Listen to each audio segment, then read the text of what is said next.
سنتوں سے فارغ ہیں، اندر آ جائیں۔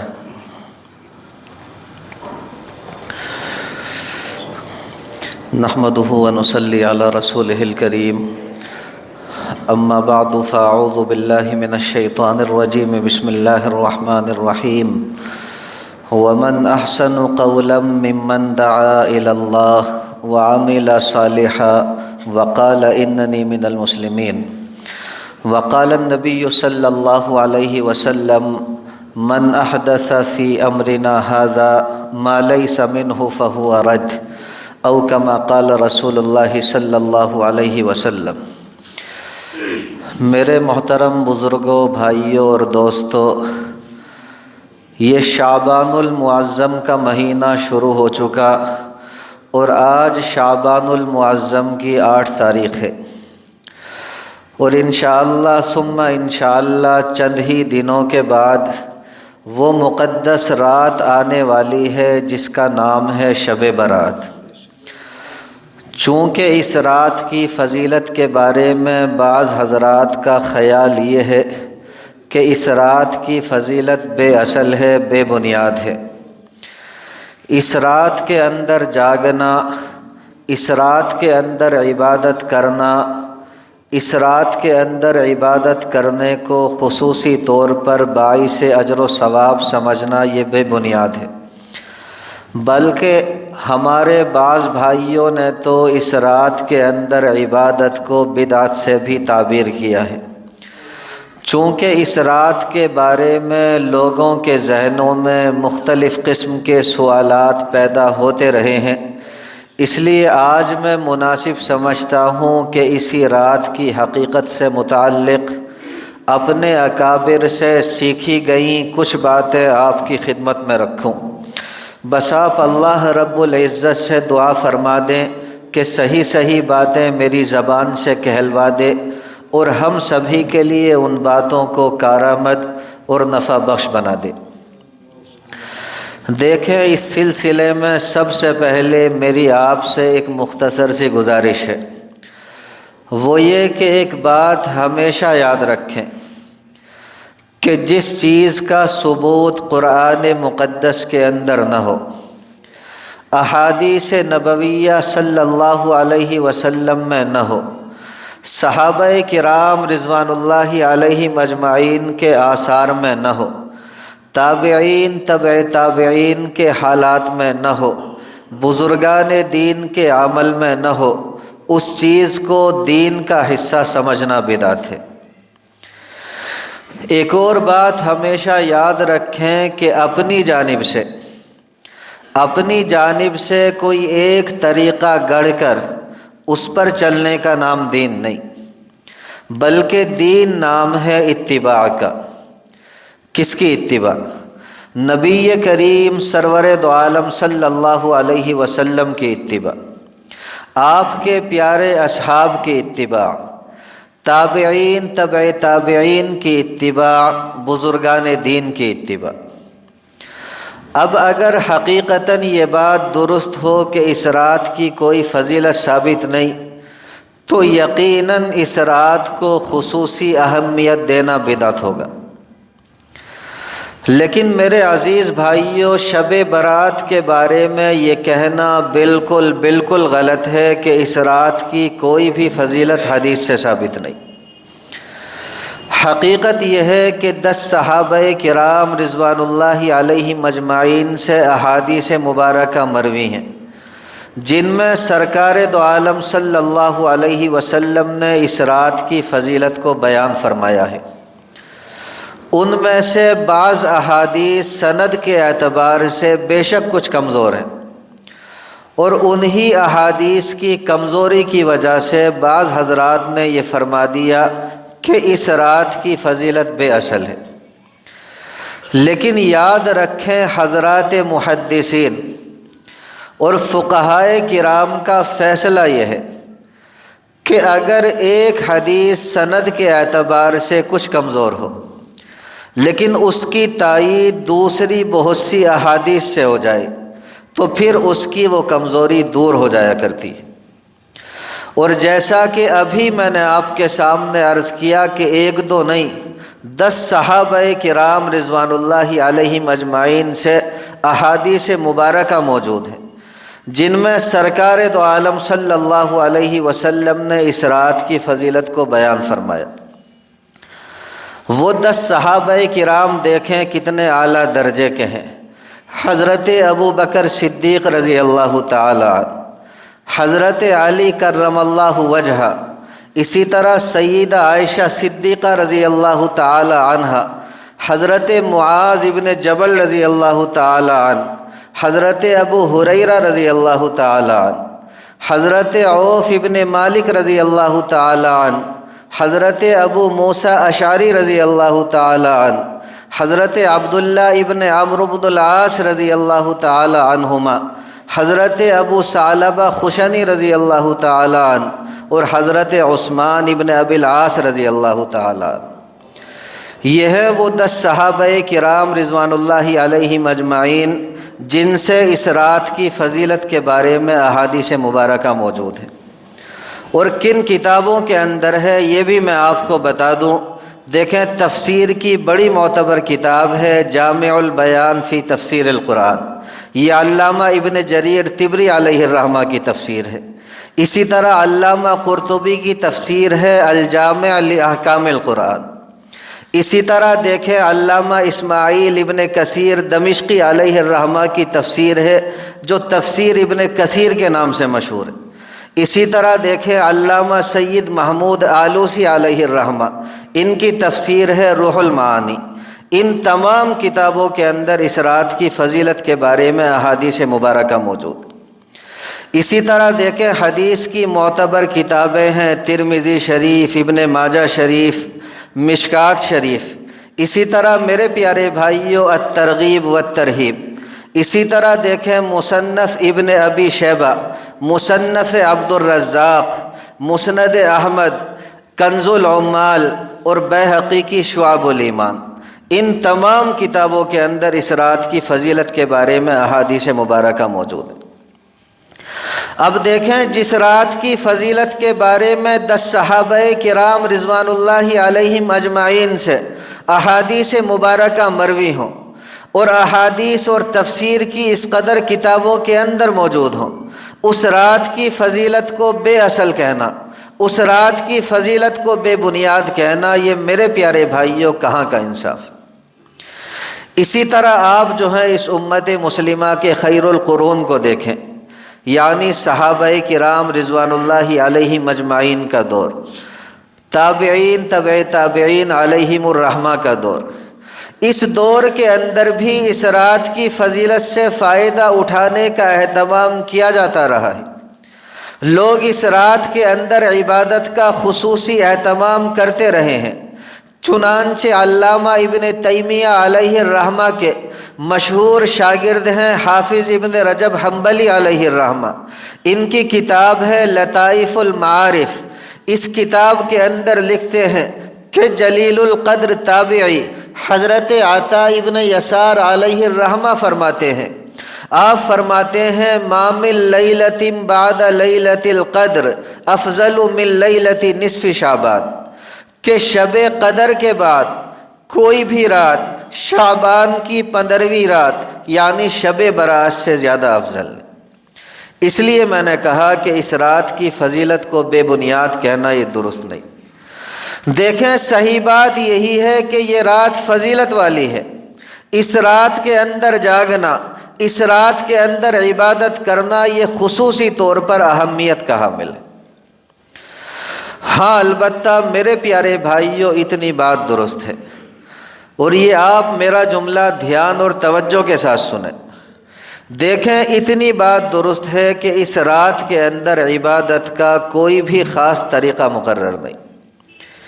جیسے آج کل بعض لوگوں نے اپنی جانب سے کئی ایک طریقے گڑھ کر اور انہی کے مطابق اس رات کے اندر نمازیں پڑھنا شروع کر دی ہیں، اس کا میرے پیارے بھائیوں کوئی ثبوت نہیں۔ آپ اس رات کے اندر نفلی عبادتیں جس قدر بھی انجام دے سکتے ہیں دیجیے۔ آپ اس رات کے اندر نفلی نمازیں پڑھیں، آپ اس رات کے اندر ذکر و اذکار کریں، آپ اس رات کے اندر تسبیحات پڑھیں، آپ اس رات کے اندر قرآن مقدس کی تلاوت کریں، آپ اس رات کے اندر سرکار دو عالم صلی اللہ علیہ وسلم پر درود بھیجیں، اور سب سے خاص بات، آپ اس رات کے اندر اللہ رب العزت کی بارگاہ میں خوب رو رو کر کے توبہ اور استغفار کریں۔ یہ ساری عبادتیں اس رات کے اندر انجام دی جا سکتی ہیں، لیکن اگر ہمارا کوئی بھائی کھڑا ہو کر کے یہ کہنے لگے کہ نہیں جی اس رات کے اندر تو عبادت کا خاص طریقہ مقرر ہے، تو ہمیں اس کی یہ بات کسی بھی طرح قابل قبول نہیں۔ اللہ رب العزت ہر مومن کو دین کی صحیح سمجھ نصیب فرما دے۔ اسی طرح دیکھیں اس رات کے اندر ایک عمل اور ہے جو میرے پیارے بھائیوں ایک روایت سے ثابت ہے۔ اس روایت کو ترمذی نے بھی روایت کیا، ابن ماجہ نے بھی روایت کیا، مسند احمد کے اندر بھی ہے، اور میرے پیارے بھائیوں بیہقی کی شعب الایمان کے اندر بھی ہے۔ اور اس روایت کی جو راوی ہیں وہ ہیں سیدہ عائشہ صدیقہ رضی اللہ تعالی عنہ۔ اس روایت سے یہ پتہ چلتا ہے کہ آقا مدنی کریم صلی اللہ علیہ وسلم اس رات جنت البقیع تشریف لے گئے، یعنی قبرستان تشریف لے گئے۔ اب چونکہ نبی اکرم صلی اللہ علیہ وسلم اس رات قبرستان تشریف لے گئے، اس لیے مسلمان بھی اس بات کا اہتمام کرنے لگے کہ اس رات میں قبرستان ضرور جایا جائے۔ اس سلسلے میں دیکھیں ہمارے ایک بزرگ ہیں حضرت مفتی شفیع عثمانی نور اللہ مرقدہ وبرد مسجعہ، آپ نے ایک بات کہی ہے اور بڑی پیاری بات۔ آپ یوں فرماتے ہیں کہ بھائی سرکار دو عالم صلی اللہ علیہ وسلم سے جو چیز جس درجے میں ثابت ہو، جو چیز جس درجے میں ثابت ہو اس کو اسی درجے میں رکھا جائے، یعنی نہ تو اس سے آگے بڑھایا جائے اور نہ ہی اس کے مقام سے پیچھے ہٹایا جائے۔ اب آپ نبی اکرم صلی اللہ علیہ وسلم کی ساری حیات طیبہ اٹھا کر دیکھ لیں، آپ نبی اکرم صلی اللہ علیہ وسلم کی ساری حیات طیبہ کا مطالعہ کر کے دیکھ لیں۔ میرے پیارے بھائیوں صرف اتنا ثابت ہے کہ نبی اکرم صلی اللہ علیہ وسلم اپنی پوری زندگی کے اندر اس رات میں صرف ایک مرتبہ قبرستان تشریف لے گئے۔ اس لیے میرے پیارے بھائیوں اگر ہم بھی اپنی پوری زندگی میں اس رات میں صرف ایک مرتبہ قبرستان چلے جائیں تو ٹھیک، لیکن دیکھیں ہر سال جانا اور ہر سال جانے کا اہتمام کرنا، اس کو ضروری سمجھنا، اس کو شب برات کے ارکان کے اندر داخل کرنا، اس کو شب برات کا لازمی حصہ سمجھنا، یا یہ سمجھنا کہ اس کے بغیر شب برات ہوگی ہی نہیں، یہ حقیقت میں اس کو اس کے درجے سے آگے بڑھانے والی بات ہے۔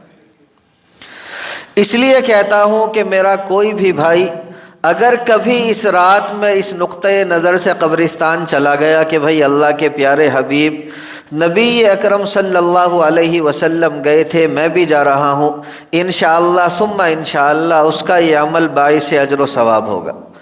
لیکن اس کے ساتھ ساتھ یہ بھی کریں کہ کبھی نہ بھی جائیں، اس سال چلے گئے آنے والے کئی سال نہ جائیں، اس کے بعد چلے جائیں۔ اور دوسری سب سے اہم بات یہ یاد رکھیں کہ نبی اکرم صلی اللہ علیہ وسلم بالکل اکیلے تشریف لے گئے، آپ نے کسی کو بلایا نہیں، بتایا نہیں۔ وہ تو اتفاق کی بات ہے کہ سیدہ عائشہ صدیقہ رضی اللہ تعالی عنہا کی آنکھ کھل گئی اور آپ دیکھنے کے لیے چلی گئی، اس لیے پتہ بھی چل گیا، ورنہ شاید پتہ بھی نہیں چلتا۔ تو اس بات کا بھی اہتمام کریں کہ جب بھی جانا ہو بس اکیلے خاموشی کے ساتھ چلے جائیں۔ اس لیے کہتا ہوں کہ یہ حقیقت میں دین کی سمجھ والی بات ہے۔ اور یاد رکھیں نبی کریم صلی اللہ علیہ وسلم ارشاد فرماتے ہیں من یرد اللہ بہ خیرا یفقہہ فی الدین، اللہ رب العزت جس بندے کے ساتھ خیر کا ارادہ فرماتے ہیں اسے ہی دین کی سمجھ عطا فرماتے ہیں۔ اللہ رب العزت ہر مومن کو دین کی صحیح سمجھ نصیب فرما دے۔ اسی طرح دیکھیں ہمارے ایک اور بات دیکھنے میں آئی، وہ یہ کہ ہمارے بعض بھائی اس رات کے اندر نفلوں کی جماعت کرنے لگے ہیں۔ مثال کے طور پر بعض بھائی جو ہیں وہ صلاۃ التسبیح کی جماعت کرنے لگے ہیں۔ یاد رکھیں یہ صلاۃ التسبیح کی جماعت کسی بھی طرح ثابت نہیں، جائز نہیں۔ اس سلسلے میں بھی ایک اصول یاد رکھیں، اور یہ اصول ہمارا اپنا نہیں بلکہ نبی اکرم صلی اللہ علیہ وسلم کا بیان کردہ۔ یاد رکھیں فرض نمازوں کے علاوہ اور ان نمازوں کے علاوہ جو نبی اکرم صلی اللہ علیہ وسلم سے باجماعت پڑھنی ثابت ہیں، جیسے تراویح کی نماز ہے، سورج گرہن چاند گرہن کی نمازیں ہیں، استسقاء کی نماز ہے، ان نمازوں کے علاوہ ہر نماز کے بارے میں افضل یہ ہے کہ انسان اپنے گھر میں ادا کرے۔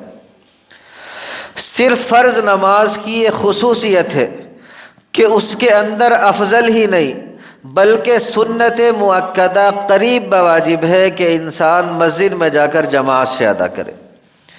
جہاں تک سنت اور نوافل کا معاملہ ہے ان کے بارے میں افضل یہ ہے کہ انسان اپنے گھر میں ادا کرے۔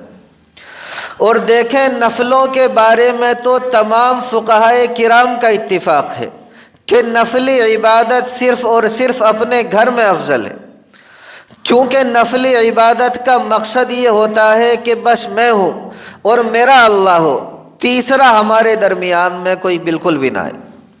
اس سلسلے میں دیکھیں ایک چھوٹا سا واقعہ میں آپ کے سامنے رکھتا ہوں، اپنی بات کو مکمل کرتا ہوں۔ دیکھیں میر حسن دہلوی علیہ الرحمہ کی مشہور کتاب ہے فوائد الفوائد۔ اس کتاب کے اندر انہوں نے حضرت خواجہ نظام الدین اولیاء محبوب الہی علیہ الرحمہ کے ملفوظات جمع کیے ہیں۔ اس کتاب کے اندر لکھتے ہیں کہ شعبان کی 25 تاریخ تھی، ہم لوگ حضرت نظام الدین اولیاء محبوب الہی علیہ الرحمہ کی خدمت میں موجود تھے۔ شب برات کے اندر قیام اور قرآن خوانی کے متعلق بات چل رہی تھی۔ ان لوگوں کا بھی تذکرہ آیا جو اس رات مسجدوں میں جا کر کے قیام کرتے ہیں، وہاں عبادت کرتے ہیں۔ کہتے ہیں کہ میں نے عرض کیا کہ حضرت اگر کوئی بھائی اس رات کے اندر اپنے گھر میں رہ کر کے عبادت کر لے، وہیں قیام کر لے تو کیسا ہے؟ اس پر جو جواب حضرت خواجہ نظام الدین اولیاء محبوب الہی علیہ الرحمہ نے دیا ہے وہ میرے پیارے بھائیوں ہم سبھی کے لیے سننے کا۔ آپ نے فرمایا کہ اگر کوئی شخص اس رات اپنے گھر کے اندر رہ کر قرآن مقدس کا ایک پارہ پڑھے، یہ بہتر ہے اس سے کہ مسجد میں جا کر کے پورا قرآن کریم مکمل پڑھے۔ اس لیے میں نے کہا کہ رات بڑی ہی فضیلت والی ہے، اس کے اندر کوئی شک نہیں۔ اس رات کے اندر عبادت بھی کی جائے، لیکن میرے پیارے بھائیوں وہ عبادت تنہائی کے اندر کی جائے، اپنے گھروں کے اندر رہ کر کے کی جائے۔ اس لیے میری درخواست ہے کہ مسجدوں کے اندر اکٹھا ہونے کی کوشش بالکل نہ کریں۔ دیکھیں بتانا میرا فرض ہے، ماننا نہ ماننا یہ آپ کے اختیار میں۔ اللہ رب العزت نے قرآن مقدس کے اندر کہا ہے لا اکراہ فی الدین، دین کے اندر کوئی زبردستی نہیں ہوتی۔ تو ہمارا کام ہے صرف بتا دینا، عمل کرنا یہ آپ کے اختیار میں۔ اللہ رب العزت ہر مومن کو سمجھ کی عمل کی دولت سے مالا مال فرما دے۔ دیکھیں بہت ہی مختصر وقت لے کے ایک اور بات آپ کے سامنے رکھ دوں۔ دیکھیں ایک مسئلہ ہے شب برات سے اگلے دن یعنی 15 شعبان کے روزے کا۔ آپ نے دیکھا ہوگا ہمارے بعض بھائی 15 شعبان کو روزہ رکھتے ہیں۔ اس سلسلے میں بھی اچھی طرح یاد رکھیں سارے ذخیرہ احادیث کے اندر صرف ایک حدیث ملتی ہے جس کو ابن ماجہ نے روایت کیا ہے اور بیہقی کی شعب الایمان کے اندر ہے۔ اس میں یہ کہا گیا ہے کہ 15 شعبان کا روزہ رکھو، لیکن یہ جو روایت ہے وہ علماء کرام کے پیمانے کے اعتبار سے میرے پیارے بھائیوں بہت ہی ضعیف ہے۔ اس لیے علماء کرام نے لکھا ہے کہ صرف اس ایک حدیث کی وجہ سے 15 شعبان کے روزے کو سنت یا مستحب قرار دینا یہ درست نہیں۔ تو اس نیت سے تو اس روزے کو بالکل نہ رکھیں۔ ہاں البتہ ایک شکل میں آپ کے سامنے رکھتا ہوں، مجھے اللہ رب العزت کی ذات سے امید ہے کہ ہمارا روزہ بھی رکھا جائے گا، سنت کے مطابق بھی ہوگا اور انشاءاللہ ثم انشاءاللہ ثواب بھی ملے گا۔ دیکھیں نبی اکرم صلی اللہ علیہ وسلم سے اس پورے شعبان کے مہینے میں کثرت سے روزے رکھنا ثابت ہے۔ پہلی تاریخ سے 27 شعبان تک نبی اکرم صلی اللہ علیہ وسلم کثرت سے روزے رکھا کرتے تھے، اور یہ فرمایا کرتے تھے کہ شعبان میرا مہینہ اور رمضان اللہ کا مہینہ۔ تو یہ 15 تاریخ بھی پہلی تاریخ سے 27 کے بیچ میں آتی۔ اگر آپ اس نیت سے رکھ لیں کہ حضور بھی اس مہینے میں کثرت سے روزے رکھتے تھے، میں بھی 15 کو اسی نیت سے رکھ رہا ہوں، تو آپ کا یہ روزہ درست ہوگا، انشاءاللہ ثواب بھی ملے گا۔ اسی طرح دیکھیں صحیح حدیث کے اندر ہے کہ نبی اکرم صلی اللہ علیہ وسلم ہر مہینے کے ایام 20 کے روزے رکھتے تھے، یعنی ہر مہینے کی 13، 14 اور 15 تاریخ کے روزے رکھتے تھے۔ تو یہ 15 تاریخ ایام 20 میں سے بھی ہے۔ اس نیت سے بھی اگر آپ روزہ رکھیں گے تو روزہ بھی درست ہوگا، ثواب بھی ملے گا۔ لیکن اگر یہ کہہ کر کے رکھیں گے کہ جی شب برات کا روزہ ہم رکھ رہے ہیں یا خاص 15 شعبان کا روزہ رکھ رہے ہیں، تو ڈر ہے میرے پیارے بھائیو روزہ بھی درست نہ ہو اور ثواب بھی نہ ملے۔ تو کیوں نہ ہم اپنی نیت کو درست کر کے روزہ رکھیں اور اللہ رب العزت کے یہاں اجر و ثواب کے مستحق بنیں۔ اور باقی جو بدعات اس رات اور اس دن کے اندر ہوتی ہیں میرے پیارے بھائیو، وہ آپ سبھی جانتے ہیں، جیسے حلوے مانڈے ہو گئے، گھروں کو چراغاں کرنا، آتش بازی کرنا، ان کا دین سے کوئی لینا دینا نہیں۔ اس طرح کی باتوں سے خود بھی بچیں، اپنی آنے والی نسلوں کو بھی بچائیں۔ بس جو باتیں کہہ دی گئی، اللہ رب العزت ہم سمیت دنیا کے اندر بسنے والے تمام مسلمانوں کو عمل کی توفیق مرحمت فرما دے۔ وما علینا الا البلاغ۔